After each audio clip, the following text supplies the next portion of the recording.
পথশ্রী প্রকল্পের রাস্তার কাজ নিয়ে দুর্নীতির অভিযোগ, নিম্নমানের কাজ করার অভিযোগ তুলে রাস্তার কাজ আটকে দিয়ে বিক্ষোভ এলাকাবাসীর। ঘটনায় চাঞ্চল্য মাগুরবাড়ি গ্রাম 2 নম্বর পঞ্চায়েতের ভাটিয়াপাড়ার ঘটনা। মাগুরবাড়ি 2 গ্রাম পঞ্চায়েতের ভাটিয়াপাড়া এলাকায় প্রায় 1,03,90,176 টাকা ব্যয়ে প্রায় 3 কিলোমিটার রাস্তা তৈরির কাজ করা হচ্ছে। কাজটি পথশ্রী প্রকল্পের আওতায় করা হচ্ছে। আর সেই রাস্তা তৈরির 3 দিনের মধ্যে উঠে যাচ্ছে পিচের চাদর, হাত দিতেই উঠে যাচ্ছে রাস্তার ঢালাই। এমনকি নিয়ম মেনে শিডিউল অনুযায়ী কাজ করা হচ্ছে না বলে অভিযোগ। তাই রাস্তার কাজ আটকে বিক্ষোভ দেখাচ্ছেন এলাকাবাসী। খবর করতে গেলেই সংবাদ মাধ্যমকে বাধা দেওয়া হয়। Bureau report, PB news. এই মঞ্চ আমি আমার বাবার স্মৃতির উদ্দেশ্যে স্কুলকে বলেছিলাম একটু তৈরি করতে, এখনও ইনকমপ্লিট হয়ে আছে।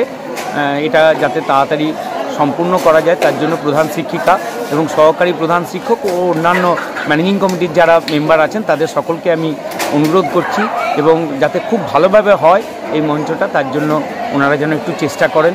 এবং